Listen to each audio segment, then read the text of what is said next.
Well, hello again, everyone, and welcome to our latest webcast that we're bringing you from Travel Weekly.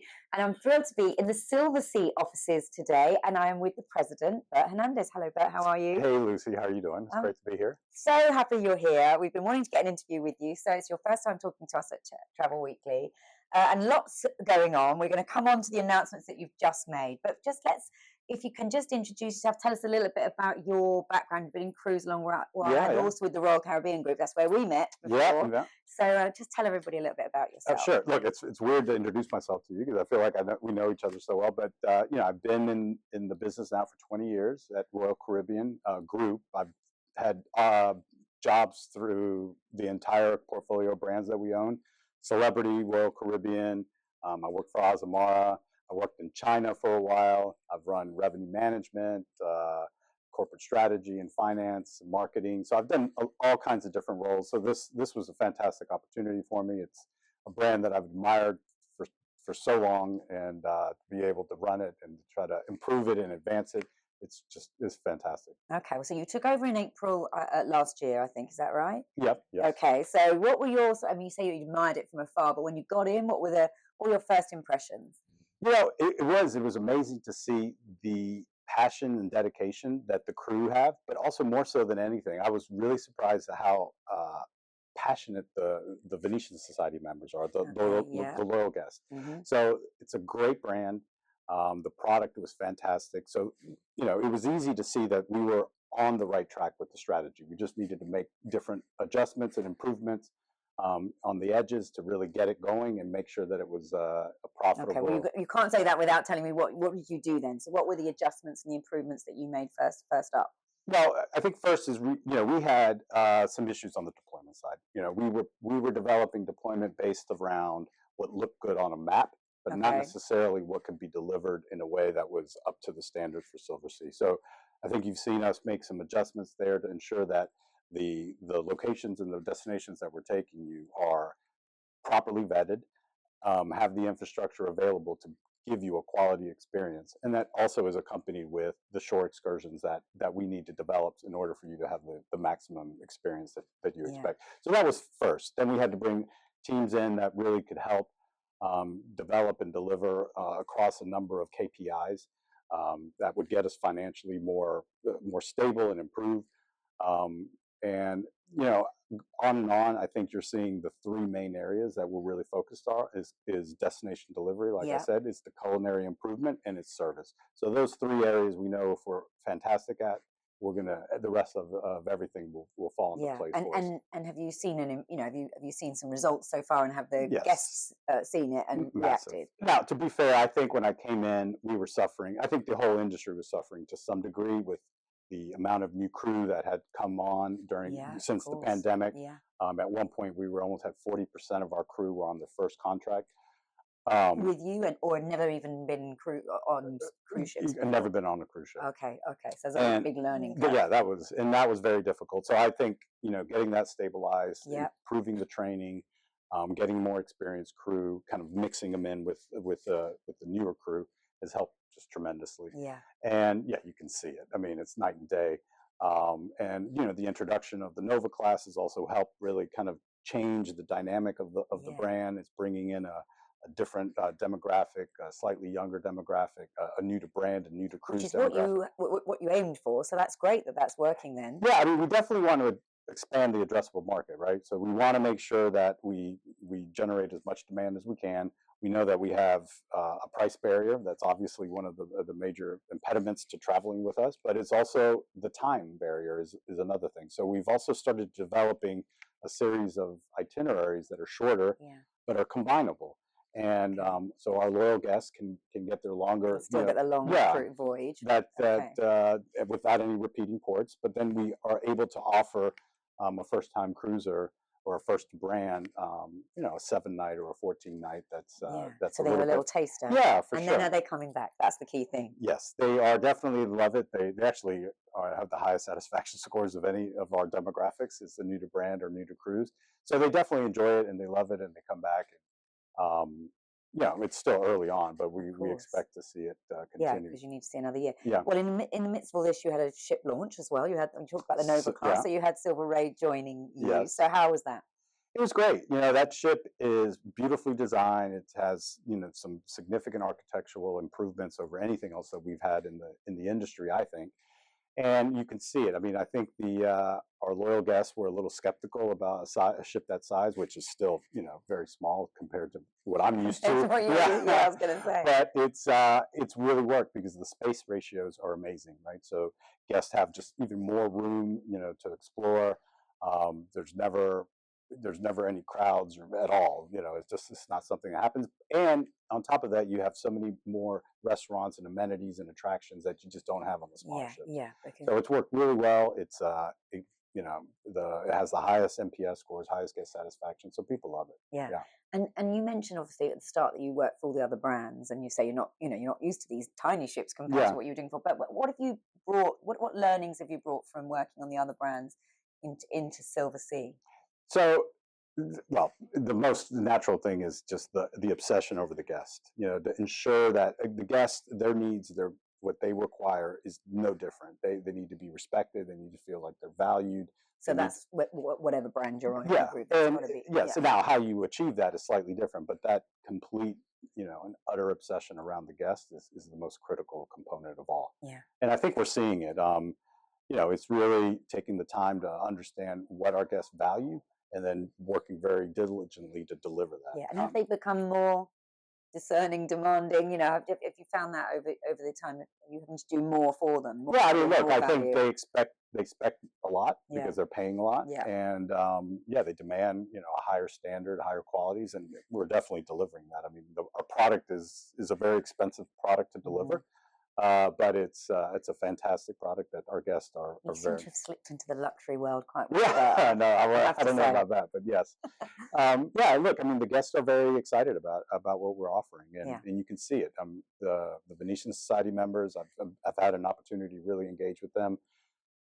They like the changes. yeah. They're always skeptical Have about you done a anything. President's Cruise yet? I did, yes, I Ah, did. I how didn't do was the it? whole, 14 nights because that's a long time to be away. But yeah, I did 7 nights. It was great. It was great to meet people, and So it's which ship were you on? Where did you sail? so it was on Nova, and yeah, we went in Hong Kong, and they loved it, and it was fantastic to be able to spend time with them Yeah, and hear what their yeah, and good for stories. you to sail and experience it as well, and Yeah, experience all that. and it really is a community that I don't think you totally are prepared for until you get into the brand. The Venetian Society members are a community, know each other, they sail with each other, they're friends.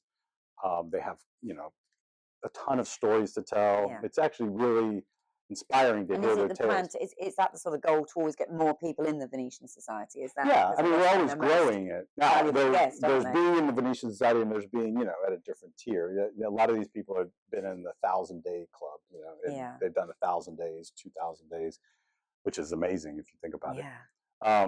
But yeah, so we're always expanding the database, the society, Yeah. the loyalty club, and but they're the top tier, and those are the Okay. people that you All really right. want to spend time with. Talking about exciting, and you've also got your expedition product, which is very different. But Yeah, that's something that you're really pushing, growing. So tell us about that. I presume you haven't been on a. Have you been on an expedition ship no, yet? I've been on Galapagos, but Okay, but not yes. down to the No, Antarctica. I've been to Antarctica just because we're building a hotel down Yes, there. yeah, Yeah, that's so exciting. but I'll get to that. Yeah, look, the expedition product is a fantastic product for us. We really are the pioneers in luxury expedition, and you don't really understand what that means until you try it, right? And it is a magnificent product. It's fantastic because it draws in a demographic that just generally is a cruise rejecter, and would never consider a cruise. But then the repeat rate is the best. Right. They love it. They They do go it to once. different regions. Yeah. They come back. Well, Do generally speaking, when you do Antarctica, we do have people that repeat it, Right. but you do Antarctica, then they'll do Galapagos, then they'll Right. do a med cruise, Okay. and you see Yeah, that yeah. it But you've hooked them in at you that hooked, point. and Yeah. they really enjoy it. And then um, And then it- the hotel development, then that's to make sure. I mean, you say you're the leaders in expedition luxury, but pioneers. But you're with building a hotel is another sort of step towards that, isn't it? Doing something very different, making your yeah. offering very Silversea even on the land before you join the ship. Yeah, it is. I mean, it's the most unique project I think that our group has ever done. It's the first hotel that we've built in the Royal Caribbean Group, and it's a pretty interesting place to build anything. I mean, it's in the middle of nowhere. And it's interesting Is because it in Ushuaia? Where is it? no, it's in Puerto Williams. So Okay. it's actually it's interesting because we are now, because of the labor force that we're bringing in, Yeah. the population of the city will surpass the threshold necessary to be considered a city, and it will now be considered the southernmost city in the world. Oh So wow. they're pretty excited They're about like, it. they'll get a plaque. Yeah, There'll be a sign up for for that. sure. And Yeah. this will be the southernmost hotel in the world. Amazing. Um, And is the plan to build more hotels? well, we're always looking for those opportunities. This was a unique opportunity, right? So this product that we sell, it's a fly cruise product for Antarctica. So it allows you to reduce the number of days required to experience Antarctica into something around 8 days. But in order to do that, you need like a home base. Okay. And there is just no home base. There's no hotel that is even So this was a remotely. necessity to Yeah, enable you it's to a provide this necessity. It allows us option. to, put people in accommodations that are consistent with the regular product. We control the environment. We control the culinary, the service, and it's a great place to bring everybody together, to prepare them, to kind of give them daily updates on what's going to happen Yeah. over the next several days. And then if something is, if there's ever any delays or anything like that, they have a very comfortable hotel to Okay. be So located this in. is the pilot. If it works, you may look Yeah, to if it doing works, your we own would love to do it. hotels. Yeah, Have you worked in hotels? I have not. I'm sure you'll be fine. Yeah. You'll be fine. Okay. All right. Can we talk about, you're here, you're in London. Yes, So for let's talk sure. about the UK market. And Yeah. you made an announcement today about the personnel here running Yeah. this office. So obviously Peter Shanks, we've known for a long time. He's retiring, and you're bringing in some new people. So maybe just want to comment on Peter. He's going to be a big loss, I imagine. Well, he definitely will be. He is. I knew him before he knew me. So I've heard of him for 2 decades now, and he is just a great, inspiring leader. He's really done a tremendous job here in this market. I'm not going to say how old he is but he told me today how old he was, and I was like, wow, that is amazing. Yeah. And so for some time, he's been talking about kind of what the next step is in his life, and we've been trying to convince him to stay a little longer. And then finally he said, look, it's time. And we wish him the best. He's going to have a really fulfilling next couple of years. He's a grandfather, so we're really excited for him. Yeah, so he's going to be leaving, and Andy Newsalt, who's going to come in, and he's going to oversee the entire EMEA market.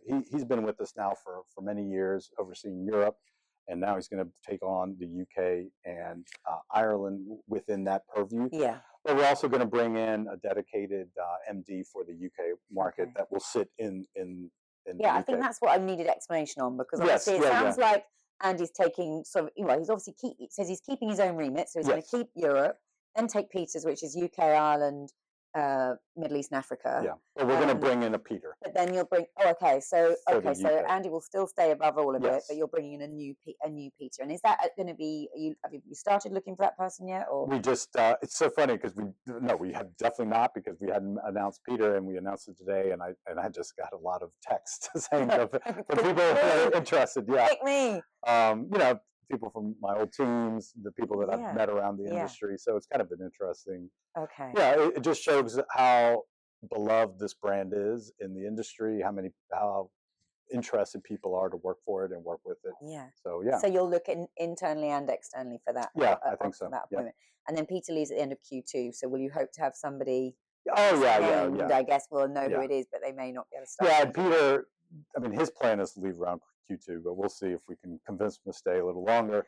Okay. Yeah, it'll be a very smooth transition, and the team here is very seasoned, very senior, and we're not worried about the transition at all. All right. So just to recap, so Andy will then he'll stay in Europe. He won't be moving to the UK or anything. He'll stay in Europe because you'll put somebody else in who will be dedicated to this market. Yeah, and look, and there's just natural synergies already.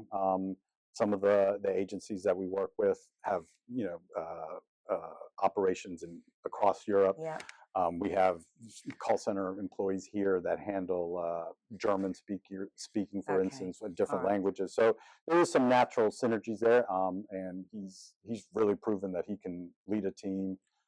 His numbers are fantastic, so we're really was confident. Peter reporting into him originally then? No, Okay, Peter was into the head of global sales. Yeah, which is all right, so that's the slight change. Yeah. All right, fair enough.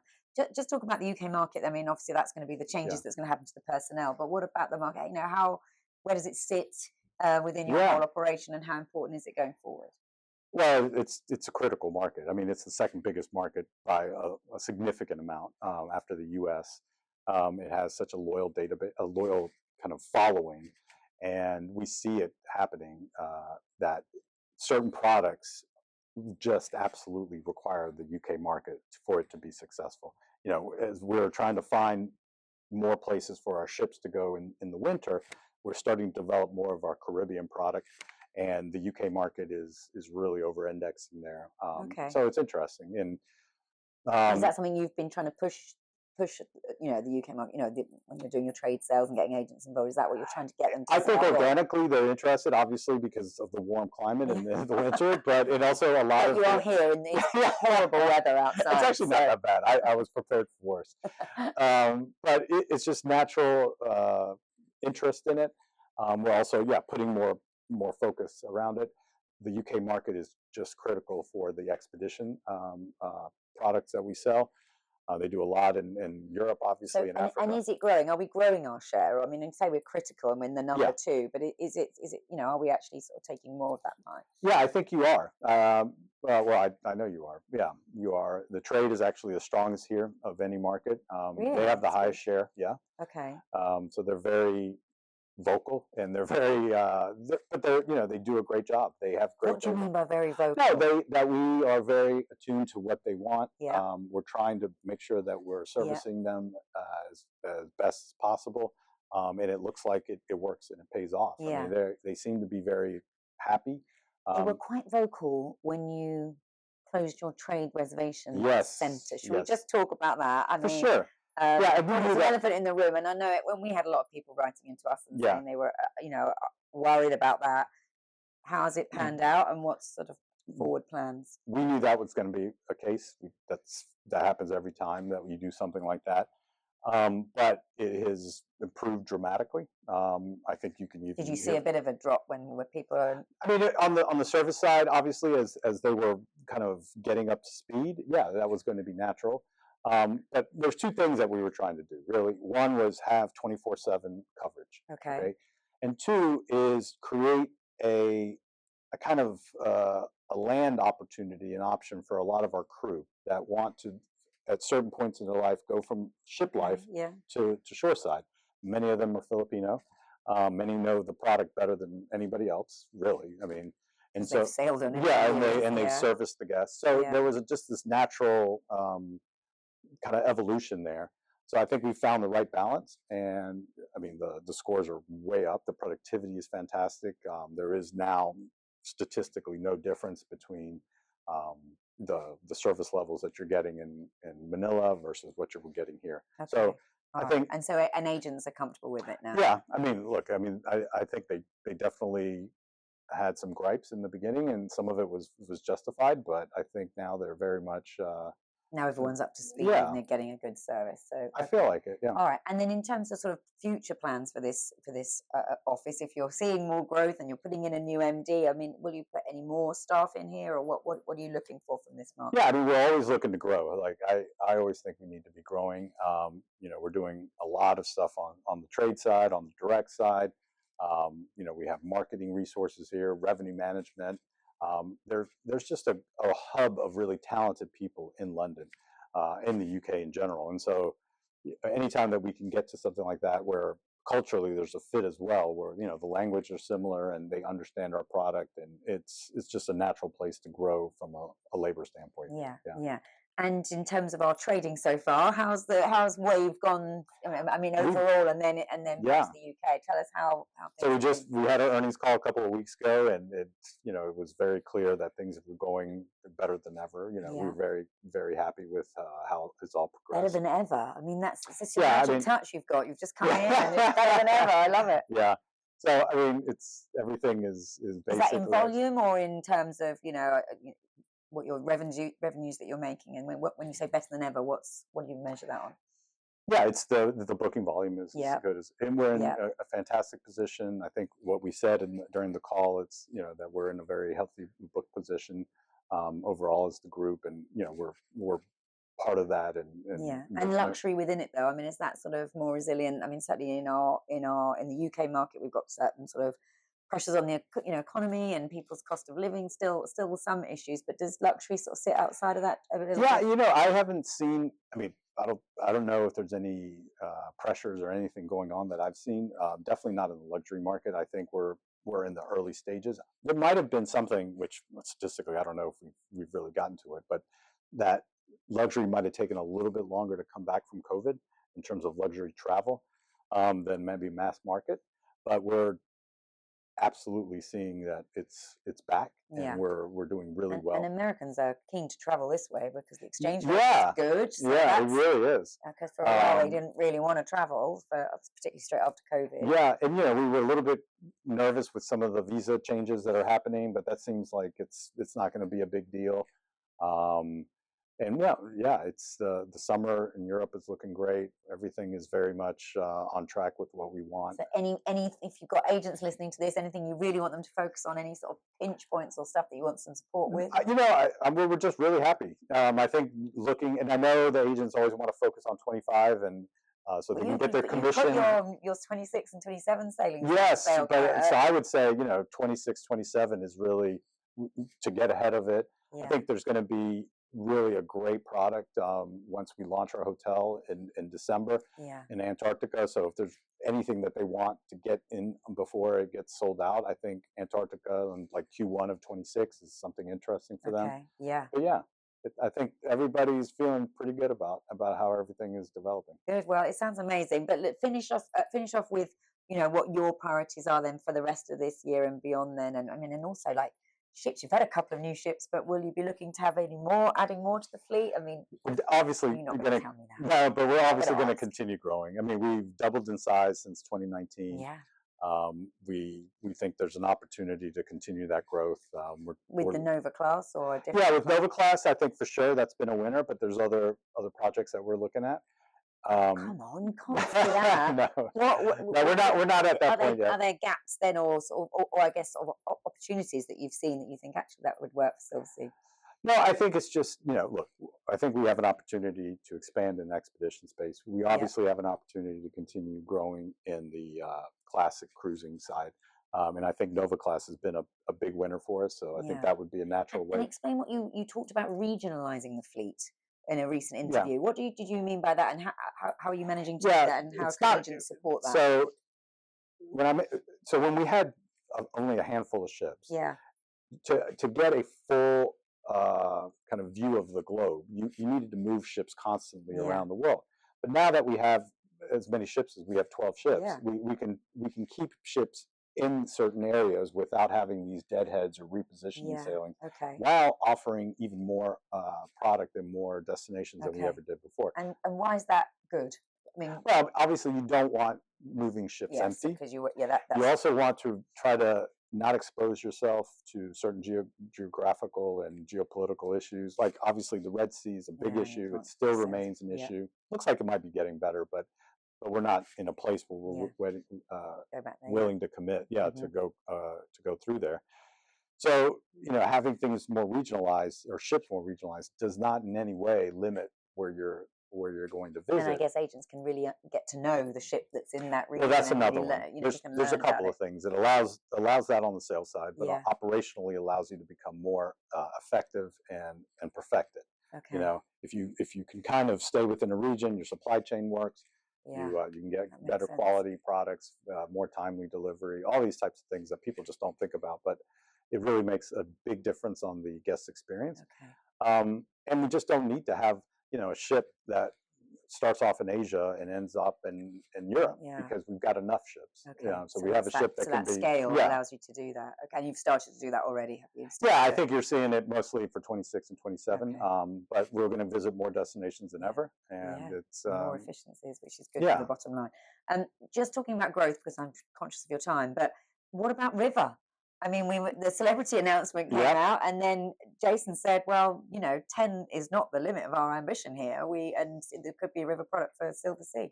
Yeah, I mean, he alluded to it, and it's something that we've been looking at. When I came in, the River project was well on its way. For Celebrity, it does take a long time to kind of get it up and get it going. So we're gonna hopefully be able to piggyback on that at some point.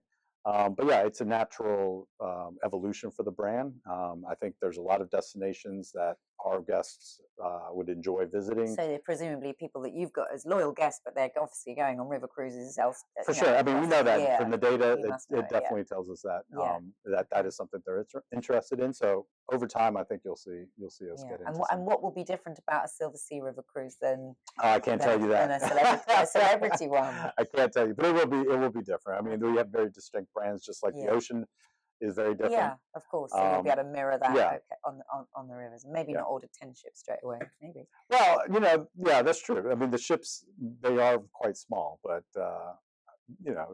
10 ships is a Well, big I order. was talking to celebrity, and they were saying even 10 ships is not as many as one celebrity ship. No, it's not. So Yeah, it sounds like a lot, but actually, if yeah, you think about it in terms of turning the dial on your growth, it was very exciting to announce that you're going into River as a group, but it's yeah. not going to make a massive difference in passenger numbers. No, So I guess if you're going to do it in you real got earnest, if you're gonna do you've got it to do it with big. other brands as well, like yours. Yeah, you got to do it big.